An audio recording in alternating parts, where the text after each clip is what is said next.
उधर यूपी चुनाव में जिन्ना और पाकिस्तान की एंट्री को लेकर सियासी जंग जारी है। केंद्रीय मंत्री कौशल किशोर ने अखिलेश यादव के बयान को देश विरोधी करार दिया है, साथ ही उनसे माफी मांगने को भी कहा है।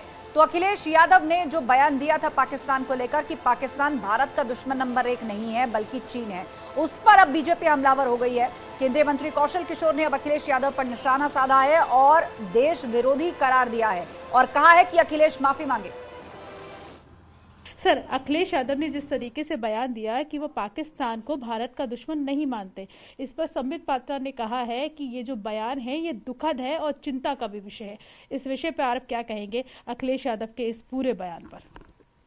अफसोसजनक बात है कि अखिलेश यादव जी इस समय माननीय मुलायम सिंह जी को पार्टी के राष्ट्रीय अध्यक्ष के पद से हटा करके खुद राष्ट्रीय अध्यक्ष के पद पे बैठ गए हैं और मुख्यमंत्री भी रहे हैं।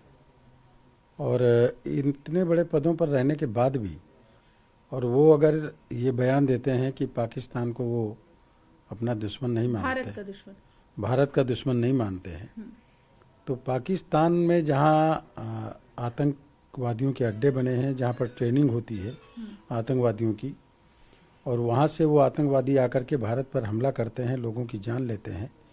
हिंदुस्तान के अंदर जो है एक दहशत फैलाने का काम करते हैं, लोगों की जान लेकर के, आतंकवादी हमले करके। उसको हम दुश्मन नहीं मानेंगे तो और क्या मानेंगे। ये सिर्फ इसलिए बयान देना चाहते हैं क्योंकि ये एक धर्म विशेष का जो है वोट लेना चाहते हैं, उन लोगों के भी वोट लेना चाहते हैं जो हमारे हिंदुस्तान में रह करके और पाकिस्तान का समर्थन करते हैं। ऐसे लोग जो पाकिस्तान का कभी कभी झंडा उठा करके और हिंदुस्तान की बुराई करते हैं, पाकिस्तान की जिंदाबाद बोलते हैं, या आतंकवादियों का समर्थन करने वाले लोग कुछ लोग हैं, उन लोगों का भी वोट लेना चाहते हैं। ये वोट की राजनीति के लिए इस तरीके के बयान देना राष्ट्रवाद के खिलाफ है। और मैं तो कहना चाहता हूँ अखिलेश यादव जी की पार्टी में जो लोग हैं और उनको राष्ट्र प्रेम है, हिंदुस्तान से प्रेम है, अपने भारत देश से प्रेम है, तो उन लोगों को अखिलेश यादव जी के इस बयान पर विचार करना चाहिए।